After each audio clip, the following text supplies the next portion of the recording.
ಒಂದು ಹೊತ್ತಿಗೆ ಊಟ ಸಿಗೋದೇ ನಮ್ಗೆ ತುಂಬಾ ಕಷ್ಟ.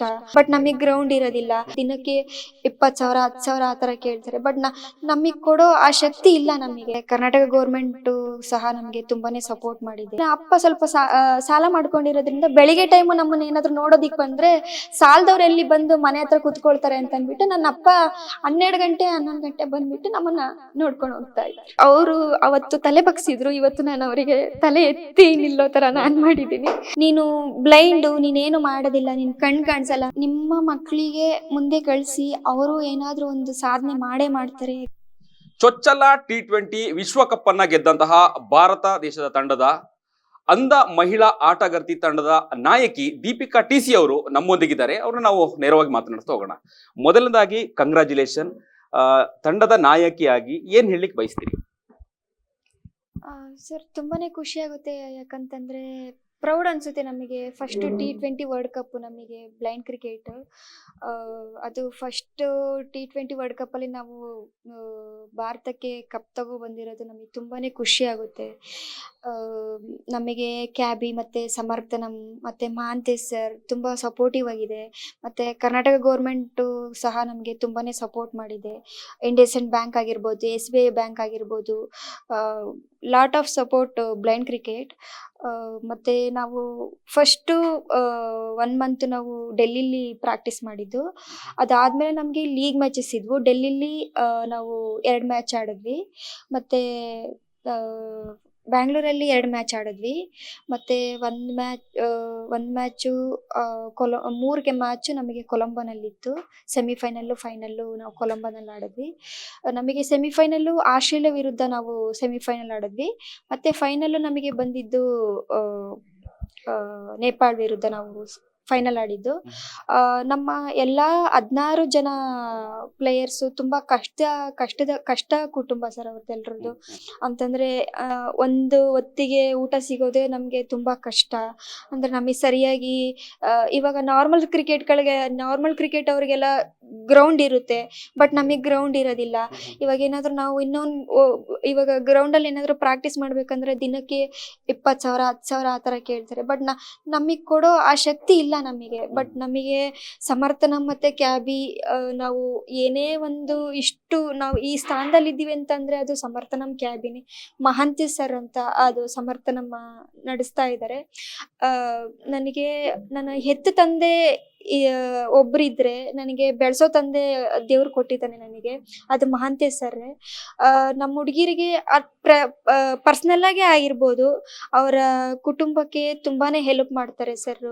ಮತ್ತೆ ನಮಗೆ ಒಂದು ಸ್ಟಡಿ ಆಗಿರ್ಬೋದು, ಸ್ಟಡಿಗೆಲ್ಲನ ಸಮರ್ಥನಮ್ಮೇ ನೋಡ್ಕೊಳ್ಳುತ್ತೆ ನಮಗೆ. ಇವಾಗ ಒಂದು ಕಾಲೇಜ್ಗೆ ಫೀಸ್ ಕಟ್ಟೋದಾಗಿರ್ಬೋದು, ಮತ್ತೆ ನಮಗೆ ಅಲ್ಪ ಸ್ವಲ್ಪ ಖರ್ಚುಗಳೆಲ್ಲ ಇರ್ಬೋದು, ಅದನ್ನೆಲ್ಲ ಸಮರ್ಥನಮ್ಮೇ ನೋಡ್ಕೊಳ್ಳುತ್ತೆ ನಮಗೆ. ಬಟ್ ತುಂಬಾ ಖುಷಿ ಆಗುತ್ತೆ ಸರ್. ಅದು ರೀಸೆಂಟ್ಲಿ ನಾರ್ಮಲ್ ಕ್ರಿಕೆಟ್ ಅವರು ವರ್ಲ್ಡ್ ಕಪ್ ವಿನ್ ಆಗಿದ್ರು. ನಾವು 16 ಪ್ಲೇಯರ್ಸು ನಾವು ಒಟ್ಟಿಗೆ ಕೂತ್ಕೊಂಡು ಒಂದು ರೂಮಲ್ಲಿ ಆ ಲಾಸ್ಟ್ ಮ್ಯಾಚ್ ನಾವು ನೋಡ್ತಾ ಇದ್ವಿ. ಆ ಲಾಸ್ಟ್ ಮೂಮೆಂಟ್ ಏನಿತ್ತು ಅದು ಫುಲ್ ನಮಗೆ ಏನು ನಾವೇ ವಿನ್ ಆಗಿದ್ದೀವಿ ಏನೋ ತರ ಫುಲ್ ಫೀಲ್ ಆಯ್ತು ನಮಗೆ.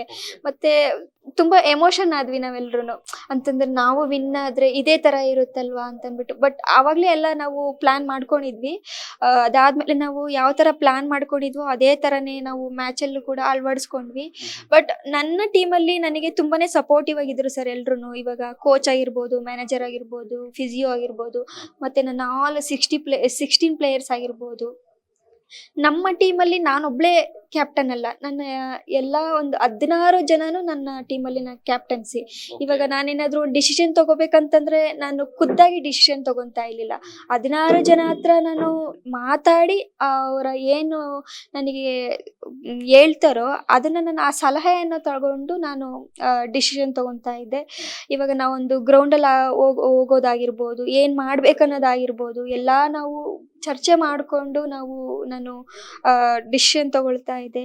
ಬಟ್ ನನಗಂತ ಅಂದ್ರೆ ಇವಾಗ ಎಲ್ಲಾ ಟೀಮಲ್ಲೂ ಒಂದು ಕ್ಯಾಪ್ಟನ್ ಖುದ್ದಾಗಿ ಡಿಸಿಷನ್ ತಗೊಂತಾ ಇರ್ತಾರೆ. ಇವಾಗ ಅವ್ರೇನೋ ಹೇಳ್ದಂಗೆ ಅವ್ರು ಕೇಳ್ಬೇಕಾಗುತ್ತೆ ಎಲ್ಲಾ ಟೀಮಲ್ಲೂ ಆ ತರ ಒಂದು ರೂಲ್ಸ್ ಇರುತ್ತೆ. ಬಟ್ ನಮ್ ಟೀಮಲ್ಲಿ ಆ ತರ ಅಲ್ಲ. ಎಲ್ಲ ಒಂದು ಕುಟುಂಬದಲ್ಲಿ ಒಂದು 16 ಜನ ಅಕ್ಕ ತಂಗಿಯರು ಇರ್ತಾರಲ್ಲ, ಅದೇ ತರ ನಾವು ನಮ್ಮ ಟೀಮಲ್ಲಿ ಅಷ್ಟು ಒಂದು ಬಾಂಧವ್ಯದಿಂದ ನಾವಿದ್ವಿ. ತುಂಬಾನೇ ಇತ್ತು. ಬಟ್ ಆ ಒಂದು ಬಾಂಧವ್ಯದಿಂದ ನಾವು ಈ ಒಂದು ಮ್ಯಾಚ್ ವಿನ್ ಆಗೋದಿಕ್ ಸಾಧ್ಯ ಆಯ್ತು.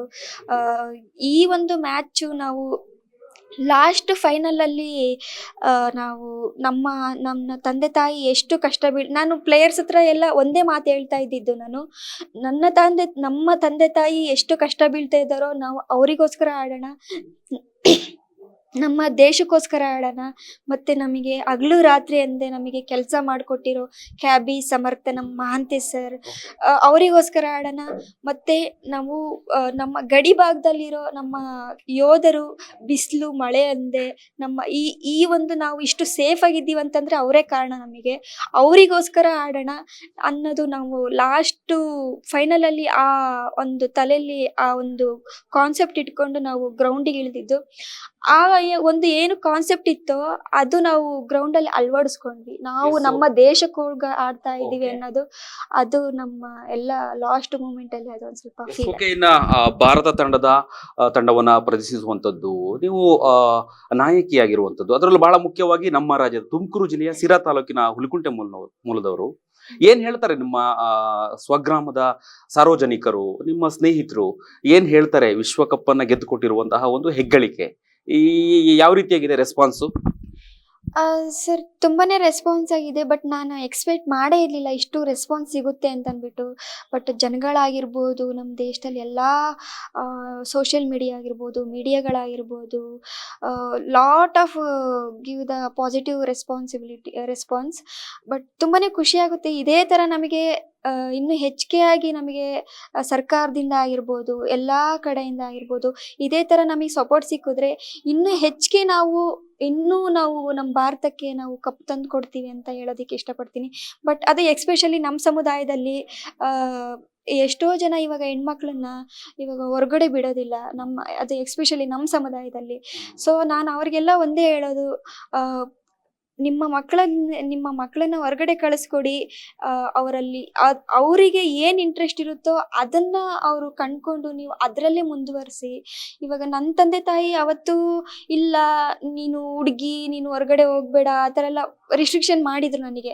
ಈ ಥರ ಹುಡುಗರು ಹೋಗಿ ಆಡ್ತಾರೆ, ಹುಡುಗಿರು ಯಾವುದು ಆಡೋದಿಲ್ಲ, ಹಂಗೆ ಹಿಂಗೆ ಅಂತ ಅಂದ್ಬಿಟ್ಟು. ಅದು ಇಲ್ಲ ಹೇಳಿದ್ರು ನಿಮಗೆ, ಅಂದ್ರೆ ಬೇಡ ಕ್ರಿಕೆಟ್ ಆಡೋದು ಬೇಡ ಅಂತ ನಿಮ್ಗೆ ಯಾರಾದ್ರೂ ಅಪೋಸ್ ಮಾಡಿದ್ರ ಮನೆಯಲ್ಲಿ ಅಥವಾ ಕುಟುಂಬದಲ್ಲಿ ಏನಾದ್ರು? ನನ್ನ ಅಪ್ಪ ಅಮ್ಮನೇ ಮಾಡಿದ್ರು. ಅಂತಂದ್ರೆ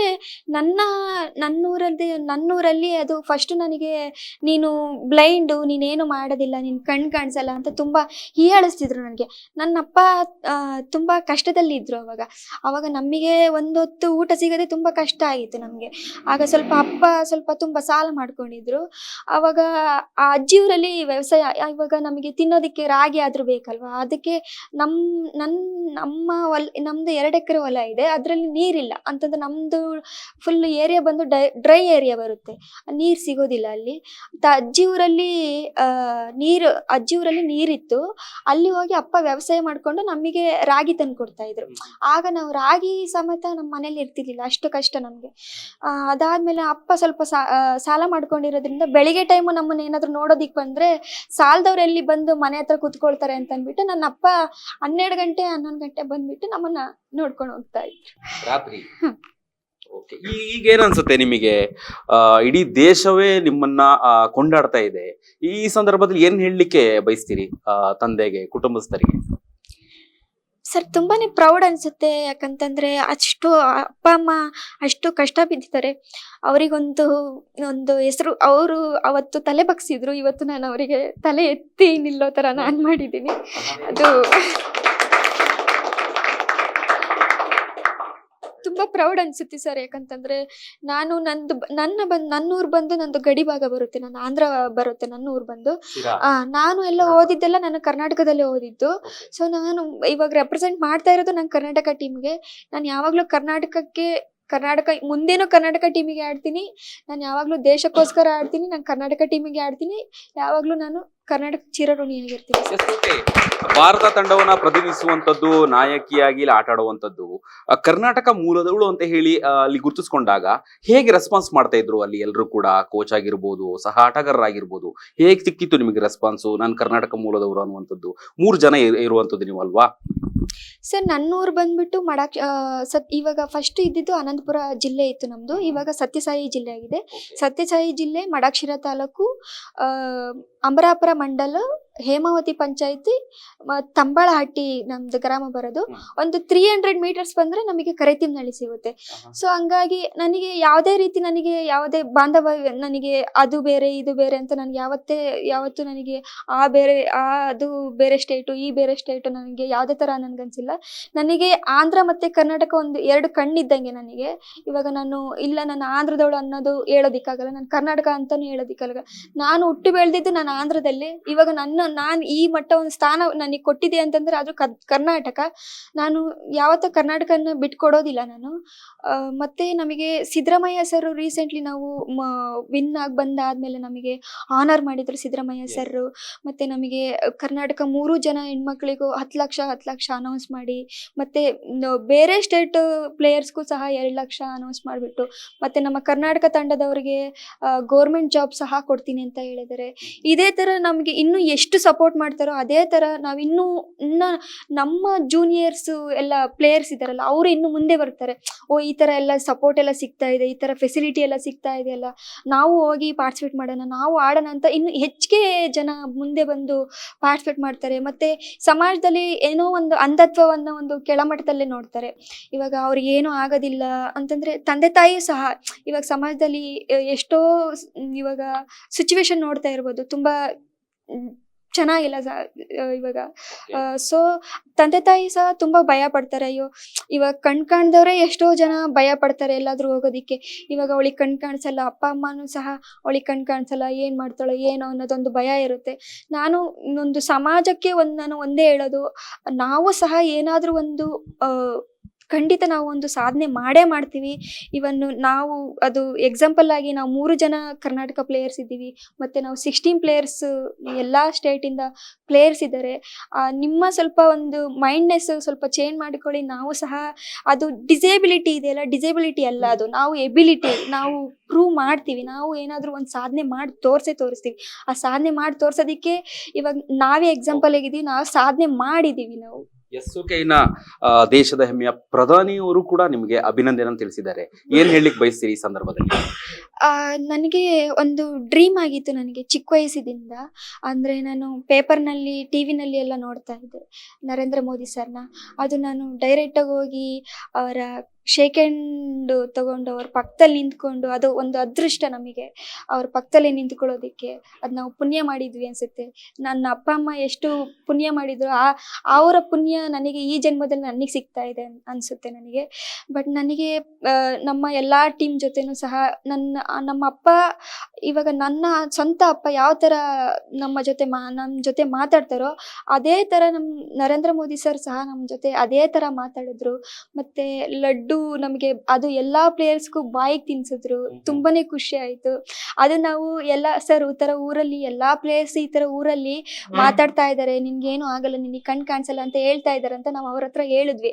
ಇವಾಗ ಅವ್ರ ಬಾಯಿ ಮುಚ್ಚಿದಿರಲ್ಲ, ಅವ್ರ ಬಾಯಿಗೆ ನೀವು ಬಾಲಿಡಿ, ಅವ್ರ ಬಾಯಿ ಮುಚ್ಕೊಂಡಿರ್ತಾರೆ ಅಂತ ಹೇಳಿದ್ರು. ಅದು ತುಂಬ ಖುಷಿ ಆಯಿತು ನನಗೆ. ಅಂತಂದರೆ ನಾವು ಯಾವಾಗಲೂ ನಿಮ್ಮ ಜೊತೆಲಿ ಇರ್ತೀವಿ ಅಂತಂದರೆ ನಮಗೆ ಅಂದರೆ ಸ್ಫೂರ್ತಿಯಾಗಿದ್ದೀರಾ ನೀವು, ಹೇಗೆ ಆಡ್ತೀರಾ ಇಷ್ಟು ಸ್ಟ್ರಾಂಗ್ ಆಗಿ ಅಂತ ಎಲ್ಲ ಹೇಳಿದ್ರು. ಮತ್ತು ನಾನು ಅವ್ರ ಜೊತೆ ಫೋಟೋ ತೆಗೆಸ್ಕೊಳ್ಳೋಣ ಅಂತ ಹೋದೆ.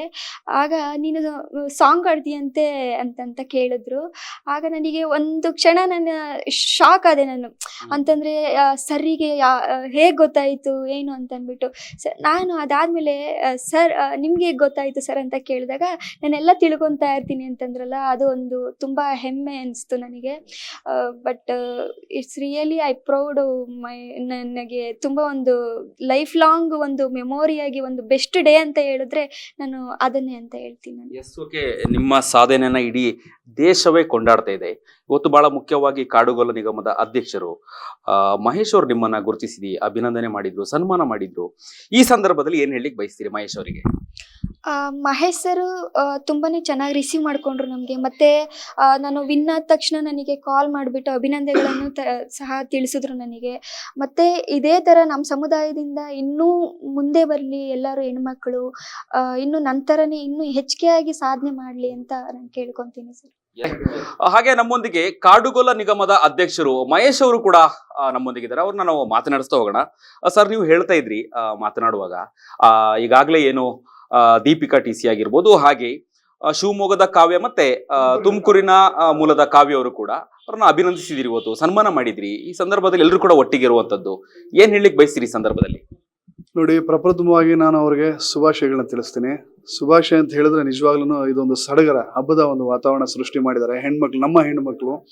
ಆಗಲೇ ನಮ್ಮ ದೀಪಿಕಾ ಅವ್ರು ಹೇಳಿದಾಗೆ ಇವತ್ತು ಒಂದು ಅಂಧ ಮಕ್ಕಳು ಇವತ್ತು ಏನೆಲ್ಲ ಸಾಧಿಸ್ಬೋದು ಅಂತೇಳಿ ಇವತ್ತು ಇಡೀ ಪ್ರಪಂಚಕ್ಕೆ ತೋರಿಸಿರ್ತಕ್ಕಂಥ ನಮ್ಮ ಹೆಣ್ಮಗಳ ಬಗ್ಗೆ ನಮಗೆ ಒಂದು ಹಿರಿಮೆ ಇದೆ. ನಿಜವಾಗಿ ಅದು ನಮ್ಮ ಒಂದು ಮಣ್ಣಿನ ಒಂದು ಹೆಣ್ಮಗು ಇವತ್ತು ಈ ಮಟ್ಟಕ್ಕೆ ಇವತ್ತು ಇಡೀ ಪ್ರಪಂಚದಾದ್ಯಂತ ಇವತ್ತು ಒಂದು ದೇಶಕ್ಕೆ ಒಂದು ಕೀರ್ತಿ ತರ್ತಕ್ಕಂಥ ಕೆಲಸ ಮಾಡಿದ್ದಾಳೆ ಅಂದ್ರೆ ನಿಜವಾಗ್ಲೂ ಅದು ನಮ್ಮೆಲ್ಲರ ಒಂದು ಪುಣ್ಯ ಅಂತಾನೆ, ಪುಣ್ಯ ಅಂತಾನೆ ನಾನು ಹೇಳೋದಕ್ಕೆ ಇಚ್ಛೆ ಪಡ್ತೀನಿ. ಮತ್ತು ಹಾಗೆ ನಮ್ಮ ದೀಪಿಕಾ ಅವ್ರು ಮಾತಾಡ್ಬೇಕಾದ್ರೆ ಹೇಳಿದ್ರು, ಈಗ ನಾನು ಒಬ್ಬ ಸರ್ಕಾರದ ಒಬ್ಬ ಪ್ರತಿನಿಧಿಯಾಗಿ ಇವತ್ತು ಕರ್ನಾಟಕ ಸರ್ಕಾರ, ಅದರಲ್ಲೂ ವಿಶೇಷವಾಗಿ ಸಿದ್ದರಾಮಯ್ಯನವರ ಸರ್ಕಾರ ಮತ್ತು ಉಪಮುಖ್ಯಮಂತ್ರಿಗಳಾಗಿರ್ತಕ್ಕಂಥ ಡಿ.ಕೆ. ಶಿವಕುಮಾರ್ ಸಾಹೇಬ್ರ ಒಂದು ಸರ್ಕಾರ ಇವತ್ತು ಕರ್ನಾಟಕ ರಾಜ್ಯ ಕಾಡುಗೊಲ್ಲರ ಅಭಿವೃದ್ಧಿ ನಿಗಮದ ಅಧ್ಯಕ್ಷನಾಗಿ ಮಾಡಿದ್ದಾರೆ. ಇವತ್ತು ಈ ಒಂದು ಸಂದರ್ಭದಲ್ಲಿ ನನ್ನ ಕ್ಷೇತ್ರದ ಶಾಸಕರು ಅಷ್ಟೇ ಮೊನ್ನೆ ಮಾತಾಡುವಂಥ ಸಂದರ್ಭದಲ್ಲಿ ಮೊನ್ನೆ ಅವರು ನನಗೆ ಕರೆ ಮಾಡಿ ಆಗ್ಲೇ ದೀಪಿಕಾ ಅವ್ರನ್ನು ಸಹ ಒಂದ್ಸರಿ ಕರೆಸಿ ಮನೆಗೆ ಇದು ಮಾಡಿದ್ರು. ಈಗ ದೀಪಿಕಾ ಅವ್ರು ಹೇಳ್ತಿದ್ದಾಗೆ ನಾವು ಆಗ್ಲೇ ನಮ್ಮ ಜಯಚಂದ್ರ ಸಾಹೇಬ್ರನ್ನು ಸಹ ನಾವಾಗಲೇ ನಮ್ಮ ಒಂದು ನಿಗಮದ ವತಿಯಿಂದ ಈಗ ನನ್ನ ಒಂದು ಅಧಿಕಾರ ವ್ಯಾಪ್ತಿ ಏನಿದೆಯಪ್ಪ ಅಂತಂದ್ರೆ ಕಾಡುಗೊಲ್ಲರಿಗೆ ಇವತ್ತು ನನಗೆ ಒಂದು ನಿಗಮದಿಂದ ಏನೆಲ್ಲ ಕೊಡ್ಲಿಕ್ಕೆ ಸಾಧ್ಯನೋ ಅದನ್ನ ಇವತ್ತು ಈಗ ದೀಪಿಕಾ ಅವ್ರು ಈಗ ತಾನೇ ಹೇಳ್ತಿದ್ರು, ಅವ್ರ ಹತ್ರ ಒಂದು 2 ಎಕರೆ ಹೊಲ ಇದೆ ಅಂತ. ಅದಕ್ಕೆ ಇವತ್ತು ನೀರಾವರಿ ಅಷ್ಟೇ ಇಲ್ಲ, ನಾನು ಖಂಡಿತವಾಗಿ ಮುಖ್ಯಮಂತ್ರಿಗಳಾಗಿರ್ಬೋದು ಮತ್ತು ಸಂಬಂಧಪಟ್ಟ ಇಲಾಖೆ ಮಂತ್ರಿಗಳಾಗಿರ್ತಕ್ಕಂಥ ಶಿವರಾಜ್ ತಂಗಡಗಿ ಅವರ ಜೊತೆಲಿ ಕೂತು ಖಂಡಿತವಾಗಿ ದೀಪಿಕಾ ಅವರ ಒಂದು ಜಮೀನಿಗೆ ಒಂದು ಗಂಗಾ ಕಲ್ಯಾಣವನ್ನು ಕೊಡುವಂತ ಕೆಲಸವನ್ನ ನಾನು ನನ್ನ ನಿಗಮದಿಂದ ಖಂಡಿತವಾಗಿ ನಾನು ಮಾಡ್ತೀನಿ. ಅದಕ್ಕೆ ನೀವೇ ಸಾಕ್ಷಿ. ಅದೇನು ಜಾಸ್ತಿ ತಡ ಇಲ್ಲ, ಆದಷ್ಟು ಬೇಗನೆ ವಿಶೇಷ ಒಂದು ಪ್ರಕರಣ ಅಂತ ಇದನ್ನು ಗಮನಿಸಿ ಇವತ್ತು ನನ್ನ ಒಂದು ಮಂತ್ರಿಗಳ ಹಿಂದುಳಿದ ವರ್ಗಗಳ ಕಲ್ಯಾಣ ಮಂತ್ರಿ ಆಗಿರ್ತಕ್ಕಂಥ ಶಿವರಾಜ್ ತಂಗಡಗಿರಿ ಅವರ ಜೊತೆಲಿ ಕೂತು ತ್ವರಿತವಾಗಿ ನಾನು ಸಿದ್ದರಾಮಯ್ಯನವ್ರ ಜೊತೆಲೂ ಸಹ ಕೂತು, ಸರ್ ಈ ರೀತಿ ಇದೆ, ನಾನು ಸರ್ಕಾರದಿಂದ ನಮ್ಮ ನಿಗಮದಿಂದ ಇವತ್ತು ನಮ್ಮ ನಿಗಮ ಇರೋದೇನು ನಮ್ಮ ಒಂದು ಜನ ಇರತಕ್ಕಂಥ ಕಟ್ಟಕಡೆಯ ಜನಗಳಿಗೆ ಮತ್ತು ಅಸಹಾಯಕರ ಅವರ ಒಂದು ಬೆನ್ನಿಗೆ ಮತ್ತು ಅವರ ಒಂದಿಗೆ ಶಕ್ತಿಗೆ ನಾವು ನಿಲ್ಬೇಕಾದ್ದು ನನ್ನ ಕರ್ತವ್ಯ ಆಗಿದೆ. ಆದುದರಿಂದ ನಾನು ನಿಗಮದ ಅಧ್ಯಕ್ಷನಾಗಿ, ಕಾಡುಗೊಲ್ಲ ಅಭಿವೃದ್ಧಿ ನಿಗಮದ ಅಧ್ಯಕ್ಷನಾಗಿ ಖಂಡಿತವಾಗಿ ನಾನು ಎಲ್ಲರ ಸಮಕ್ಷಮದಲ್ಲಿ ಅವ್ರಿಗೆ ಗಂಗಾ ಕಲ್ಯಾಣವನ್ನ ಆದಷ್ಟು ಬೇಗ ನಾನು ಮಂಜೂರು ಮಾಡ್ತಕ್ಕಂಥ ಕೆಲಸವನ್ನ ನಾನು ಪ್ರಾಮಾಣಿಕವಾಗಿ ಮಾಡ್ತೇನೆ. ಏನ್ ಹೇಳ್ತೀರಿ ದೀಪಿಕಾ ಅವರೇ, ಬರಡು ಭೂಮಿಗೆ ಈಗ ಗಂಗಾ ಕಲ್ಯಾಣ ಯೋಜನೆ ಅಡಿಯಲ್ಲಿ ಈಗ ಬೋರನ್ನ ಕೊರೆಸುವಂತಹ ಕೆಲಸಕ್ಕೆ ಕೈ ಹಾಕಿದ್ದಾರೆ ಮಹೇಶ್ ಅವರು. ಎಷ್ಟು ಸಂತೋಷ ಆಗ್ತಿದೆ, ಎಷ್ಟು ಖುಷಿ ಆಗ್ತಿದೆ, ತಂದೆ ತಾಯಿಗೆ ಏನ್ ಹೇಳ್ತೀರಿ? ತುಂಬಾನೇ ಖುಷಿ ಆಗುತ್ತೆ ಸರ್. ಅಟ್ಲೀಸ್ಟ್ ನಮಗೆ ಬೋರ್ ಹಾಕಿಸ್ಕೊಟ್ರೆ ಅಟ್ಲೀಸ್ಟ್ ನೀರೇನಾದ್ರೂ ಸಿಕ್ಕಿದ್ರೆ ಅಟ್ಲೀಸ್ಟ್ ನಮಗೆ ನಾವು ಖುದ್ದಾಗಿ ಬೆಳ್ಕೊಂಡು ಅಟ್ಲೀಸ್ಟ್ ನಮ್ಮ ಹೊಟ್ಟೆ ತುಂಬ ನಾವು ತಿನ್ನೋ ತರ ಆಗುತ್ತೆ ಸರ್. S, okay. ಕೊನೆಯ ಪ್ರಶ್ನೆ, ನಿಮಗೆ ಸಾಕಷ್ಟು ಅಂಧ ಮಕ್ಕಳಿದ್ದಾರೆ, ಅವರ ಪೋಷಕರಿಗೆ ಮತ್ತೆ ನಿಮ್ಮ ಸಹಪಾಠಿಗಳಿಗೆ, ಸ್ನೇಹಿತರಿಗೆ, ಮಕ್ಕಳಿಗೆ ಕೊನೆಯದಾಗಿ ಏನ್ ಹೇಳಿಕ್ ಬಯಸ್ತೀರಿ? ಸರ್, ಅವರಿಗೆಲ್ಲ ಒಂದೇ ಹೇಳೋದು ನಾನು, ನಿಮ್ಮ ಮಕ್ಕಳಿಗೆ ಮುಂದೆ ಕಳಿಸಿ, ಅವರು ಏನಾದರೂ ಒಂದು ಸಾಧನೆ ಮಾಡೇ ಮಾಡ್ತಾರೆ. ಎಕ್ಸಾಂಪಲ್ ನಾನೇ ಇದ್ದೀನಿ, ಇಷ್ಟೇ ಹೇಳ್ತೀನಿ ಸರ್. ಓಕೆ.